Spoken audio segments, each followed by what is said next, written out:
Hey there, Moto friends. This is James the Mutant Pixel Darknell, and instead of a typical tutorial, I've actually been thinking about this a lot lately, and I've been wanting to share with you a tool that I feel is very complementary to Moto's workflow, and I felt the best way to kind of show that off would be a head-to-head comparison between the two tools.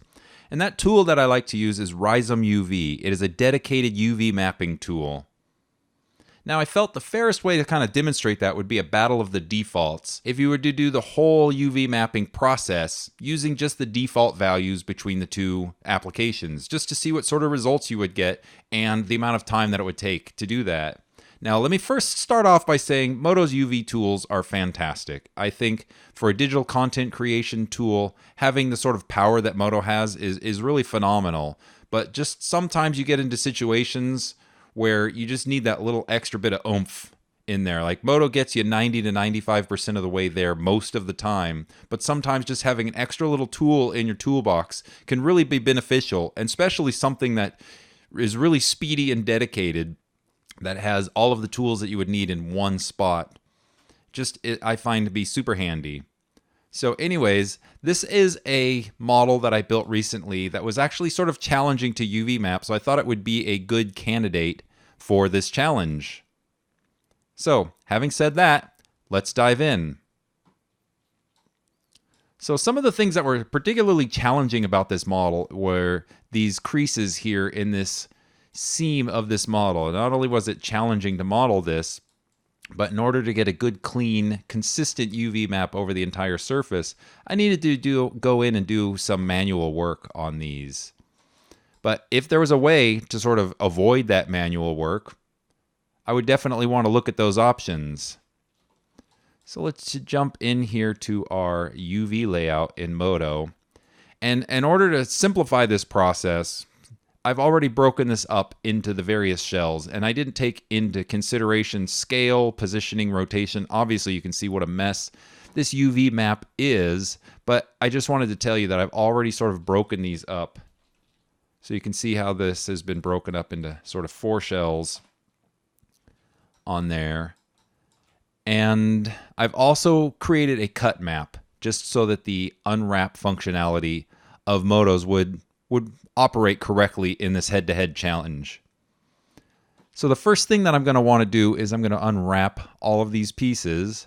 So we're going to go to the unwrap tool here, and I'm going to hit Control D. And what that does is that resets any tool that's active to its default state.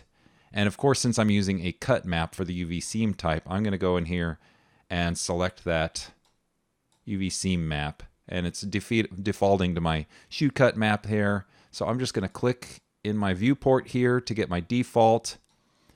Maybe we'll up the iterations just a little bit to see if that enhances it at all. And drop that with the Q key. And then I've always found that in order to get the best results out of a UV map in Moto is to do a little bit of a relax function on that. So let's go ahead and enable the relax tool. And I'm going to hit the Control D on that to reset that as well. And I find that about 1,000 iterations. Click that in the viewport just to make sure that gets applied. And then now that is our relax functionality. Now lastly, we want to make sure that we utilize as much of this space for the texture as possible. So we're going to go through and pack our UVs. So again, these are just the straight up default values. So I'm going to click OK on that, and we're going to see what sort of results we get. So that is the result that we get out of Moto.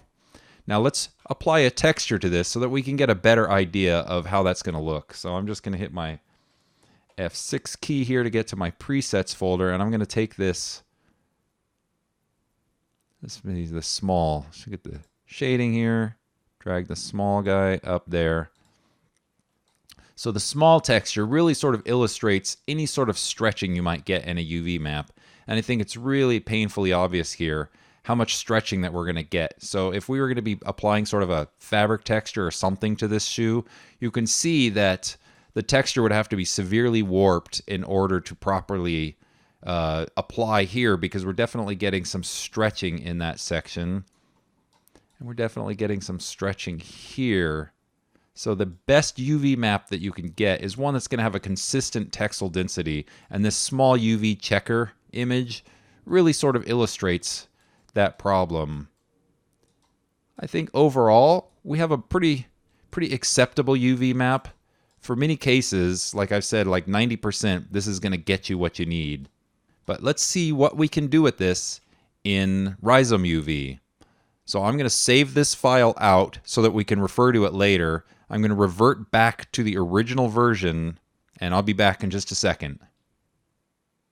Okay, so I've reverted back to the original saved version, the initial state of this shoe that I started working with. And one thing to keep in mind is that Rizom doesn't have the ability to display the subdivision surfaces. So when we see this shoe, it's going to look like this with subdivision turned off. So just to get a sense of what that's going to look like, I'll leave that disabled over here. But what we need to do right now is save out a version of this shoe. Let's go over here. I'm going to export this guy out. And I'm just going to save that. Hit save, ignore the pop-up. And then now we can jump into Rizom and load this model. Okay, so when you first open RhizomeUV, this is the layout, and it's a little bit overwhelming, but it's a pretty easy application to use. We're just going to load in the model, click a few buttons, and see what sort of result that we get. So since I've already broken up those UV islands, I actually want to load this with the UVs. So we're going to select that model that we just saved out, click Open, and this is the model in the state that we had it over in MODO, as you can see pretty plainly. And like I said, we can't see the subdivision surfaces over here. But otherwise, this is all default. This is just a default install. It's actually a fresh install of Rizom 2019. It's whatever the latest version is. I just downloaded it and installed it last night. And the only setting change that I've actually made in this application outside of default is I've gone into the preferences and I've changed the orbit mode to trackball, just because I like the way that MODO's trackball works, and this seems to mimic it as closely as MODO, so I can get the same sort of rotational performance out of it. So other than that, everything's default, and let's see what we can do in Rizom. So unlike MODO, Rizom doesn't have an implied selection. There isn't a selection of something when nothing's selected. So we actually have to go in here, get our UV island selection tool. We're going to have to select all of these guys. And since our edges are already cut in here with our islands, all I need to do is just do an unwrap. So unfold is kind of the equivalent of MODO's unwrap. So I'm just going to select that there. And optimize is the equivalent of a MODO relax. So I'm just going to click that guy. And then now, this is the packing functions. And as I've said, this is just all the defaults. So we're just going to click the pack button here and see what sort of results we get. We get that pack instantly. And all I need to do is hit save on this model. And we're going to jump back into MODO and we're going to load this in. And then take a look at what this looks like with the subdivision surfaces enabled. So we get a good sense of how this compares to the MODO model. So let us jump into MODO. I'm going to hit Control in, and I am going to import that model. So this is the model that we just loaded. I'm going to hit subdivision surfaces on that, and this is the UV map that we just got out of Rizom using all of the default values. So again, let's go into our shading and load that texture onto there. We're going to load that small one right there and take a look. And I can see, obviously, right away that we don't have the same sort of stretching issues. It's really given us a beautiful, clean, and consistent UV texel density over the entire surface of our shoes. And I would actually almost say that that requires almost no cleanup, just using default values. And you saw how quickly and easily that was done in RhizomeUV. So let me load up that other scene that I saved, and let's take another comparison here too. Hold on. Okay, I'm back, and I've loaded in that MODO scene here. So you can see this is the model that we went through and did the default UV apply to.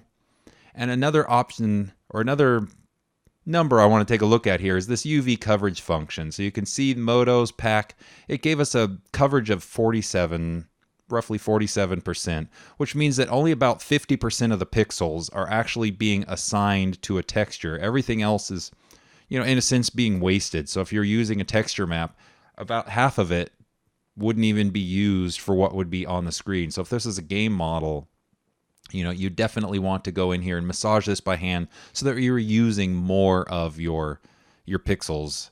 And, you could very well likely just go in and massage some of the settings in the packing function. But again, this was a head-to-head default comparison. So we just want to see what the defaults are. So let's jump back over here to this scene.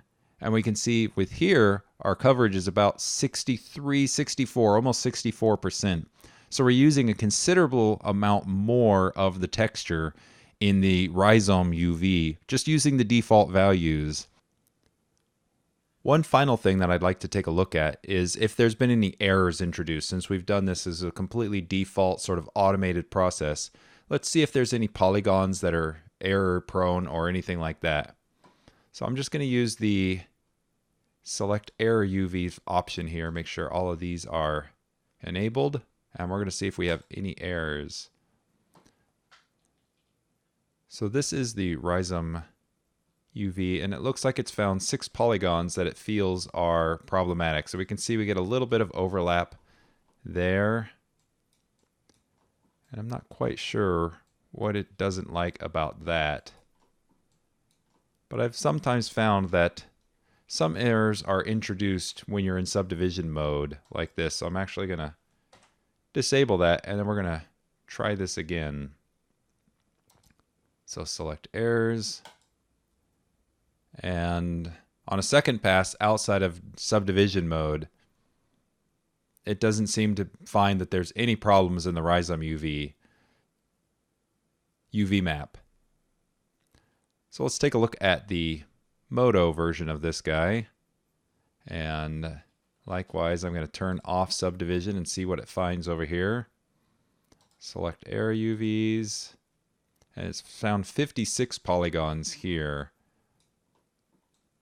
And it's pretty obvious to see what some of these issues are.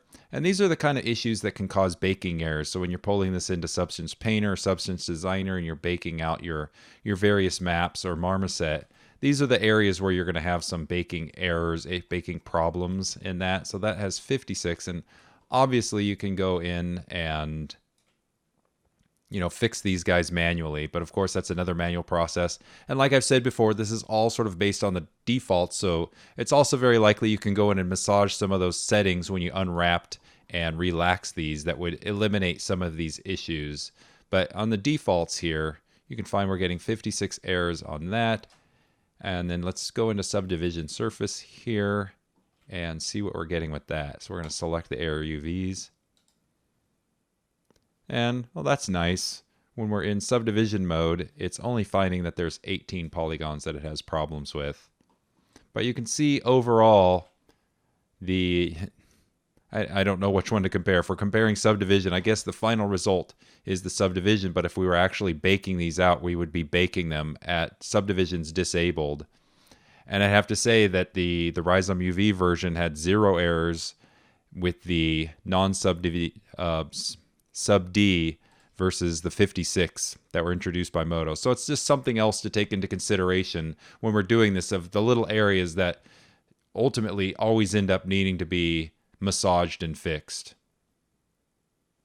So again, I'm not knocking MODO's UV tools for a content creation package that does as many things as MODO does. It really has sort of the best in class in-app UV mapping tools. But sometimes when you need that little extra, I think RhizomeUV really sort of adds it to that. So I thought maybe in the next video, I'm going to do a quick overview of how Rizom works and just give you a quick little tutorial of how that. But I thought this would be an interesting head-to-head comparison so you could really compare what the two tools are capable of very easily and very fast.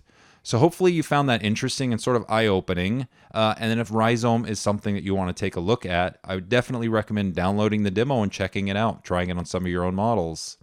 So thank you for watching, and I'll see you next time. Hey, that was pretty cool.